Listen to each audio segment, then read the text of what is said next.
Hello दोस्तों, स्वागत करता हूँ मेरे यूट्यूब चैनल पर। और आज मैं आप लोगों के लिए डरावनी और सच्ची कहानी लाया हूँ। यह कहानी रघुनाथ नाम के लड़के का है। और रघुनाथ एक ऑटो रिक्शा वाला है और दिन रात ऑटो चलाता और अपना परिवार के लिए रोजी रोटी जुगाड़ करता। पर एक रात उसके साथ ऐसी डरावनी घटना घटती है जिससे रघुनाथ और उसके परिवार की ज़िंदगी बदल जाती है। चलो तब कहानी शुरू करते हैं। उससे पहले अपना सीट बेल्ट लगा लें, क्योंकि भूत प्रेत की यात्रा पर निकलने वाले हैं। इस कहानी को मैं अपने आधार सुनाऊंगा। हेलो दोस्तों, मैं हूं रघुनाथ और मैं ऑटो रिक्शा वाला हूं।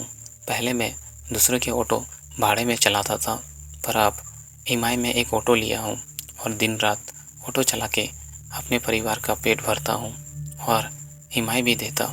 दोस्तों, मेरे परिवार में मेरी माँ और मेरी वाइफ है। मेरी शादी को अभी 1 साल ही हुआ था और मेरी वाइफ 8 मंथ प्रेग्नेंट है। मेरे पापा मेरे बचपन ही गुजर गए थे। दोस्तों, मैं बचपन से ही काम करता था। मेरा बचपन काम और धंधा करके बड़ा हुआ हूँ, क्योंकि मेरे पापा मेरे जन्म से ही पहले ही गुजर गए थे। दोस्तों, जब मैं दिन भर ऑटो चलाकर शाम को 6 बजे घर वापस आया, तब मैं खाना खा रहा था और तभी मेरी पड़ोसी मेरा घर आया और घर के दरवाजे को ज़ोर ज़ोर से खटखटाते हुए मुझे आवाज़ दिया और बोला, रघुनाथ भैया, रघुनाथ भैया, क्या आप घर पर हैं? और तभी मेरी वाइफ ने घर के दरवाजे को खोला और बोला, क्या हुआ आंटी, आप इतने जल्दी में क्यों हो? और आंटी ने मेरे वाइफ से पूछा, रघुनाथ भैया हैं? मेरी वाइफ ने कहा, वह अभी खाना खा रहा है। पर आंटी बहुत जल्दी में थी और आंटी मेरे पास आया और बोला, रघुनाथ भैया, मुझे अभी मायके जाना है। वहाँ मेरा बड़ा भाई बहुत ज़्यादा सीरियस है और मेरे सामने रोते हुए बोल रही थी। और मैं उस वक्त पीछे हट नहीं सकता था, क्योंकि एक गरीब दूसरे गरीब का मदद ज़रूर करता है। पैसे से ना ही सही, लेकिन मदद ज़रूर करता है। और मैं बिना सोचे समझे आंटी के मायके जाने के लिए हाँ कह दिया और आंटी से कहा, आप और आपके परिवार रेडी हो जाइए, मैं ऑटो निकाल रहा हूँ। पर आंटी ने बोला, हम लोग पहले से रेडी हैं, आप जल्दी से ऑटो निकालिए। और मैं जब घर से ऑटो निकाल रहा था, तब मेरी वाइफ ने मुझे रुकने को कहा और बोला, मैं ऐसे हालत में हूँ, आप मुझे ऐसे हालत में अकेले कैसे छोड़कर जा सकते हो? अगर मुझे कुछ हो गया तो आपको पता है ना। और उस वक्त मैंने अपने वाइफ से कहा, तुम टेंशन मत लो, मैं जल्दी आ जाऊँगा। मैं तुम्हें अकेले छोड़कर नहीं जा रहा हूँ, तुम्हारे साथ माँ है ना, तुम्हारा देखभाल कर सकता है कुछ देर के लिए, तब तक मैं वापस भी आ जाऊंगा। आंटी और उसके परिवार सभी कोई गिरिडीह के लिए रवाना हो गए। दोस्तों, धनबाद से गिरिडीह 3 घंटे का सफ़र था और जब गिरिडीह पहुंचे तो वहां से 12 किलोमीटर अंदर और जाना था, जंगल और पहाड़ों के रास्ते से। और फाइनली 3.5 घंटे के सफ़र के बाद आंटी के मायके पहुँच गए। और जब मैंने आंटी के बड़े भाई को देखा तो मैं भी डर गया, क्योंकि आंटी का बड़ा भाई बहुत बुरी कंडीशन में था और उसका पूरा शरीर पैरालाइज हो गया था। पर मुझे भी वापस अपना घर जाना था, क्योंकि मेरे भाई और मेरी माँ घर पर 2 लोग हैं। और 3.5 घंटे के सफ़र में मैं थक गया था ऑटो चलाकर। और उस वक्त आंटी ने मुझे गाड़ी के भाड़े दिए। मैंने भाड़ा नहीं लिया, सिर्फ पेट्रोल का दाम लिया और आंटी से कहा, अभी आपके पास पैसा होना बहुत ज़रूरी है, आप मुझे बाद में पैसा दे देना या फिर घर पर देना। और वहाँ से रवाना हो गया अपने घर के लिए। और जैसे ही आंटी के मायके से रवाना हुआ, हल्का हल्का बारिश शुरू होने लगा और मुझे लगा कहीं यह बारिश बहुत तेज़ ना हो जाए। और मैं अपने ऑटो का स्पीड को बढ़ाया और चला गया। और कुछ किलोमीटर तय करने के बाद मैंने देखा रोड किनारे एक महुआ के पेड़ के नीचे 2 महिला, एक छोटा सा बच्चा जिसे गोद लिया हुआ। वहाँ पर बच्चा ज़ोर ज़ोर से रो रहा था और मुझे वह महिला रुकने का इशारा कर रहा था। मैं सोच रहा था, रात के 11 बजे इस सुनसान रास्ते में 2 महिला और एक बच्चा क्या कर रहे हैं? कहीं वो भूत या कोई आत्मा तो नहीं जो आते जाते लोगों को पकड़कर अपना शिकार बनाता हो? फिर मैंने सोचा, कहाँ यार, आजकल के टाइम में भूत प्रेत नहीं होते हैं। पर मैं वो बच्चा को देखकर मुझे थोड़ा दया आ गया, क्योंकि वह बारिश में भीग रहा था और मैं अपने ऑटो को और मैं अपने ऑटो को रोक दिया और पूछा, दीदी आप लोगों को कहाँ जाना है? पर उनमें से एक महिला ने कहा, मुझे गुरांगो बस्ती जाना है। फिर मैंने कहा, मैंने यह नाम नहीं सुना है और ना ही यह जगह देखा है। फिर वह महिला ने कहा, यहाँ से 5 किलोमीटर दूर है और शहर से बाहर निकलने का एक शॉर्टकट रास्ता भी, जो कि सीधा धनबाद जाने के लिए रास्ता निकलता है।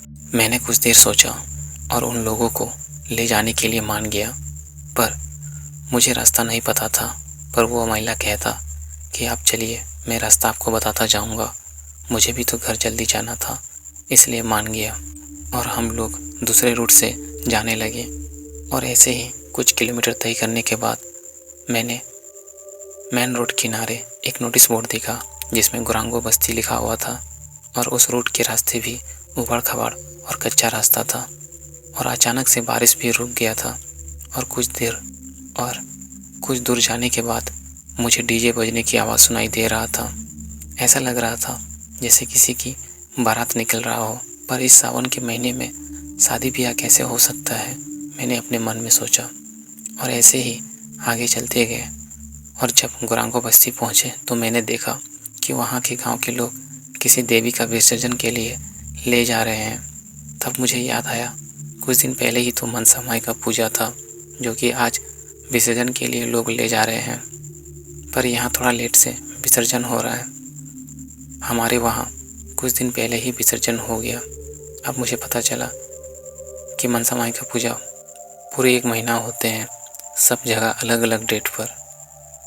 तब मैंने उन दोनों महिला से पूछा, गुरांगो बस्ती पहुँच गए, आप लोग कहाँ उतरेंगे? पर उन लोगों ने कहा, गुरांगो बस्ती पार करके। पर वह बस्ती के लोग रोड को पूरी तरह से जाम कर चुके थे क्योंकि विसर्जन के लिए जा रहे थे। मैंने उन लोगों से कह रहा था कि मुझे जाने दो, पर वो लोग जाने नहीं दे रहे थे और कुछ पैसे भी मांग रहे थे। मैंने कुछ पैसे दिए, उसके बाद भी जाने नहीं दे रहे थे और बोले कुछ देर इंतज़ार करो, उसके बाद जाना। और मैं इंतज़ार कर रहा था और कुछ देर इंतज़ार करने के बाद लोग मुझे जाने दे रहा था कि तभी एक लड़का जो कि पूरे नशे में था और मैं हड़बड़ी में अपने ऑटो को उस भीड़ से निकालने की कोशिश कर रहा था। और जैसे ही आगे की ओर निकल रहा था तभी वह लड़का मेरे ऑटो से टकराया और सर के बल से रोड पर गिर पड़ा, जिससे उसका सर फूट गया।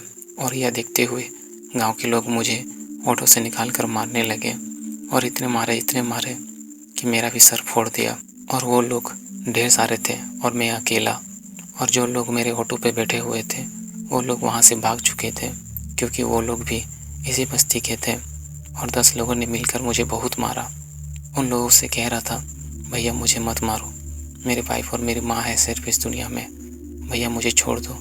मैं अपना हाथ जोड़कर उन लोगों से अपनी जान की भीख मांग रहा था, पर किसी ने भी मुझ पर दया नहीं दिखाया और मैं ज़िंदगी भर लोगों पर अपना दया माया दिखाया।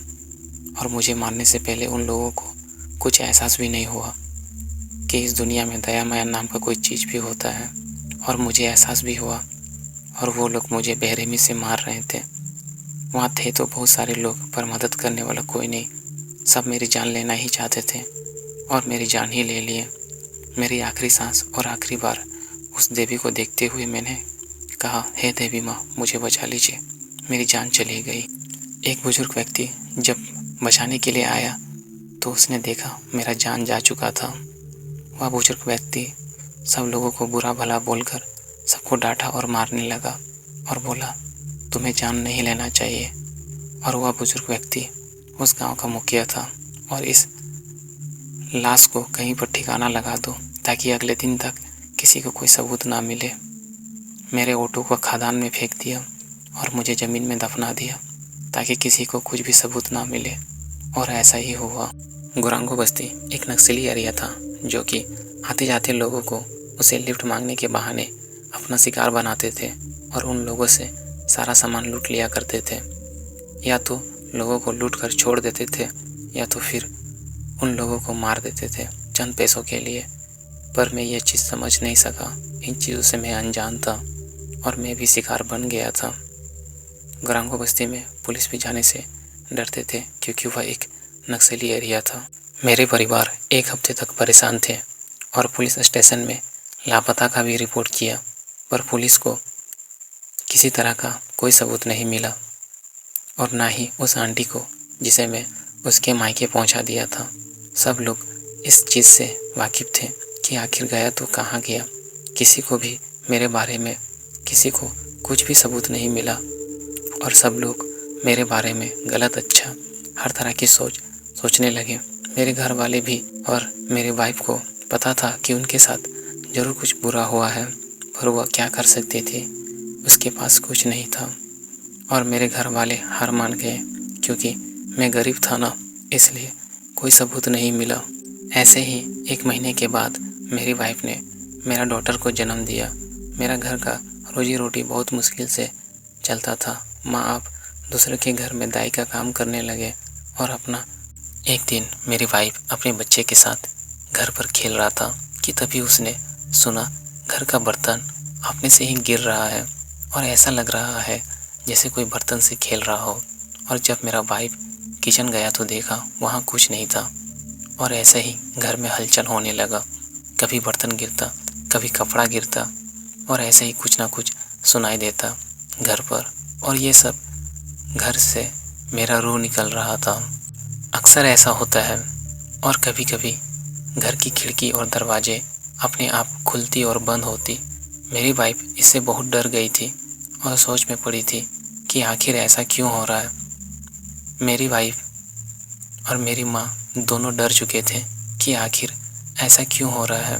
और ऐसा ही दूसरा महीना भी गुजर गया और एक दिन रात के 1 बजे के आसपास मेरी वाइफ को सुनाई दिया कि मैं काम करके घर आया हूँ और दरवाजे खटखटा रहा हूँ और अपनी वाइफ से कह रहा हूँ कि गेट खोलो, मैं घर आ गया हूँ। और तभी मेरा वाइफ का आँख खुला, पर उस वक्त भी गेट खटखटाने की आवाज़ आ रहा था। मेरी वाइफ ने माँ को उठाया और बोला कि गेट पर कोई आया हुआ है, ऐसा लग रहा है जैसे रघुनाथ आया हुआ है माँ। और मेरी वाइफ जब गेट खोला तो वहाँ पर कोई नहीं था। ऐसा चलता ही रह रहा था। मेरे घर वाले बहुत डर चुके थे और एक दिन वो लोग उस घर को छोड़कर कहीं और शिफ्ट हो गए। ऐसा इसलिए क्योंकि उन लोगों को डर लग रहा था, क्योंकि घर में कुछ ना कुछ घटना होता। पर मेरे घर वाले लोग समझ नहीं सके, ये सब मेरी आत्मा कर रहा था। मैं मर चुका था, फिर भी मेरे घर वाले को मैं एहसास दिला रहा था कि मैं आज भी ज़िंदा हूँ, पर मैं मर चुका हूँ। सच तो यही है। फिर आगे हम लोग देखते हैं 5 साल के बाद उसी रोड पर एक बहुत बड़ी घटना होती है।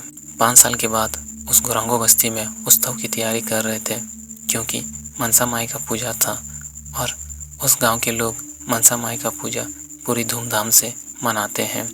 और जो लोग बाहर काम करने गए थे वह लोग भी वापस आ गए थे इस मनसा माई की पूजा में, और लड़का बूढ़ा सब लोग खूब नशे की हालत में विसर्जन के लिए निकल गए थे। उस विसर्जन में लोग गाने पर बहुत डांस कर रहे थे और उस जगह पर लगभग 70 से 80 लोग थे जो खूब नाच और मौज मस्ती कर रहे थे। और तभी किसी ने भी ध्यान नहीं दिया। एक ट्रक जो कि ओवरलोड सामान लोड किए उन लोगों की ओर बढ़ रहा था। ट्रक ड्राइवर हॉर्न मारता, पर उन लोगों को कुछ सुनाई नहीं दे रहा था, और जब ब्रेक मारता तो गाड़ी की स्पीड और तेज़ी से बढ़ जाता। पता नहीं उस ट्रक ड्राइवर के साथ ऐसा क्यों हो रहा था। ट्रक ड्राइवर ज़ोर से चिल्लाता भी, हट जाओ मेरे रास्ते से, पर कोई नहीं सुनता। और ट्रक ड्राइवर बहुत डर गया था। उस वक्त उसे ऐसा लग रहा था जैसे ट्रक को कोई और कंट्रोल कर रहा हो। किसी ने ध्यान नहीं दिया और वह ट्रक ड्राइवर उन लोगों के ऊपर ट्रक चढ़ा दिया और चींटियों के जैसा मसल के उस रोड से पार हो गया और सब लोग देखते ही रह गया। उस रोड पर आधे से ज़्यादा लोग मर गए थे।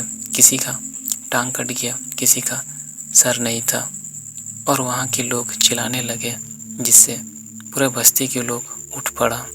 जब गांव के लोगों को पता चला रोड पर एक्सीडेंट हो गया है, उसके आधे से ज़्यादा लोग मर गए। सबके परिवार दौड़ दौड़ कर आए और अपने बच्चे को उठा रहे थे और रो रहे थे। उस रोड पर बॉडी भी पहचानने से मुश्किल हो रहा था। उनमें से एक वह बुजुर्ग व्यक्ति भी था जो रघुनाथ को बचाने के लिए आया था। वह बुजुर्ग व्यक्ति जब अपना बेटा को उठाया और देखा तो उसका सर नहीं था और रो रहा था। रोते हुए उसने देवी माँ की स्टैचू की ओर देखा तो वह देवी एक इविल स्माइल कर रहा था और वह बूढ़ा समझ गया यह सब रघुनाथ नाम के लड़का का बदला लिया गया है।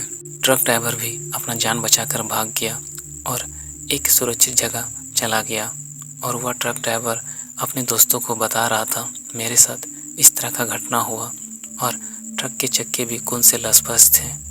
जब वह ट्रक ड्राइवर खून से लसपस चक्के को धो रहा था तो उसने देखा उस चक्के के बीच एक लड़का का सर टायर में फंसा हुआ था और यह देखकर ट्रक ड्राइवर भी और उसके दोस्त लोग पूरी तरह से डर चुके थे। साल 2004 की बात है जब मेरी उम्र लगभग 14 साल की थी। पापा की पोस्टिंग झारखंड के एक छोटे से गांव टुंडी में हुई थी। पहाड़ों से घिरा हुआ, हरियाली से भरपूर और एकदम शांत इलाका। पहले पहले तो बहुत अच्छा लगा, लेकिन जल्दी वो जगह मेरे जीवन का सबसे डरावनी यादें बन गई। हम जिस सरकारी क्वार्टर में रहते थे उसके पास एक पुराना और सुनसान सा बंगला था। गांव के लोग उसे पुरानी हवेली कहते थे। कभी वहाँ एक अमीर जमींदार रहा करता था जिसकी रहस्यमय हालत में मौत हो गई। उसके बाद से वह हवेली वीरान पड़ गई। मैं स्कूल से लौटते वक्त अक्सर उस हवेली के पास से गुजरता था। एक दिन मैंने देखा कि उस हवेली की खिड़की से कोई बच्चा मुझे देख रहा था, मेरी उम्र का ही कोई लड़का। मैं चौंक गया। उस सुनसान बंगले में बच्चा। दूसरे दिन मैंने फिर वही चेहरा देखा। उसने मुझे हाथ हिलाकर बुलाया। ना जाने क्यों मेरे कदम खुद ब खुद उसकी ओर बढ़ते चले गए। हवेली में पहुंचकर मैंने उससे पूछा, तुम यहाँ क्या कर रहे हो? ये जगह तो बंद है ना? उसने हल्की मुस्कान के साथ जवाब दिया, मेरा नाम माधव है, मैं यहीं रहता हूँ, पर गांव वाले तो कहते हैं कि यहाँ कोई नहीं रहता। उसने धीरे से कहा, लोग क्या कहते हैं उससे क्या फर्क पड़ता है, तुम मेरे दोस्त बनोगे? उसकी आंखों में कुछ अजीब सा आकर्षण था। मैं हाँ कहे बिना नहीं रह पाया। उस दिन के बाद से मैं रोज माधव से मिलने जाने लगा। हम घंटों खेलते, बातें करते और वह मुझे अपने पुराने खिलौने दिखाता। लेकिन धीरे धीरे मैंने कुछ अजीब बात नोटिस करना शुरू की। माधव कभी घर से बाहर नहीं आता। उसका पहनावा पुराना और गंदा होता था, जैसे दशकों पुराना। जब मैं उसे कुछ खाने के लिए देता तो वह कभी नहीं खाता, सिर्फ मुझे देखता रहता। सबसे अजीब बात, गांव के किसी भी बच्चे ने कभी उसे नहीं देखा था। एक रात मैंने अपने पापा से पूछ ही लिया, पापा क्या पुरानी हवेली में कोई बच्चा रहता है? पापा ने घबरा कर मुझे देखा और कहा, वे हवेली वीरान है बेटा। 20 साल पहले वहाँ आग लग गई थी, जिससे उस हवेली के बेटा भी उसी में जलकर मर गया था। उसका नाम था माधव। मेरे हाथ पैर सुन्न पड़ गए, क्योंकि जिस माधव से मैं पिछले कई दिनों से मिल रहा था वह एक भूत था। अगले दिन मैंने तय किया कि मैं माधव से सच्चाई पूछूंगा। जब मैं हवेली पहुंचा तो वह पहले से मेरा इंतजार कर रहा था। तुमने पापा से पूछा था ना? उसने बिना कुछ कहे ही जान लिया। मैं कांपते हुए बोला, तुम सच में मरे हुए हो? मैं मुस्कुराया, हाँ, लेकिन मैं अकेला हूँ, दोस्त चाहिए था, इसलिए तुम्हें बुला लिया। तुम अच्छे हो, डरते क्यों हो? मेरे रोंगटे खड़े हो गए थे। मैं वहाँ से भागा, लेकिन उसके शब्द मेरे पीछे गूंजते रहे। मैं तुम्हारा दोस्त हूँ, हमेशा रहूँगा। उस दिन के बाद से मेरी ज़िंदगी नर्क बन गई। जहाँ भी जाता मुझे माधव की परछाई दिखाई देता। आईने में, खिड़की में, स्कूल के रास्ते में। एक दिन तो मैंने उसे अपने कमरे में खड़ा पाया। क्यों दूर जा रहे हो? दोस्ती निभाओ। उसकी आवाज़ बहुत भारी और अजीब सी हो गई थी। मैंने माँ पापा को सब बताया। उन्होंने एक तांत्रिक को बुलाया।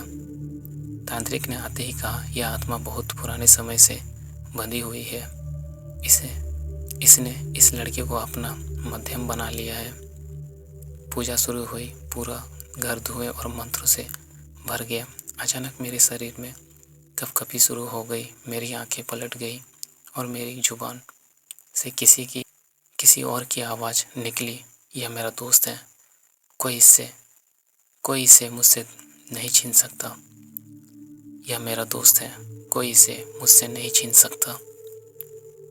तांत्रिक ने जोर से मंत्र पढ़े और एक बड़ी सी राख की रेखा खींच दी। उस रेखा को पार करते ही मेरी हालत सुधरने लगी। उस रात मैंने सपने में माधव को देखा, वह बहुत उदास था। माफ़ करना, मैं अकेला था, तुमसे ज़्यादा कोई अपना नहीं लगा। मैं चुपचाप उसकी ओर देखता रहा। अब मैं जा रहा हूँ, लेकिन एक बात याद रखना, सच्चा दोस्त वो होता है जो वक्त पर अलविदा भी कह सके। सुबह उठते ही मैं एकदम हल्का महसूस कर रहा था। उसके बाद से मुझे वो कभी नहीं दिखा। आज भी जब उस घटना को याद करता हूँ तो रोंगटे खड़े हो जाते हैं, क्योंकि एक भूत से दोस्ती मुमकिन है शायद, हाँ, लेकिन उसकी कीमत क्या होती है, यह सवाल हमेशा मेरे ज़हन में गूंजता है। अब मैं 35 साल का हूँ, शादीशुदा, एक बेटा है, पर जब वह अपने काल्पनिक दोस्तों के बारे में बताता है तो मेरा दिल काँप उठता है। पापा, मेरा दोस्त का नाम माधव है। वो कहता है कि पापा, मेरा दोस्त का नाम माधव है। वो कहता है कि आप उसके पुराने दोस्त हो।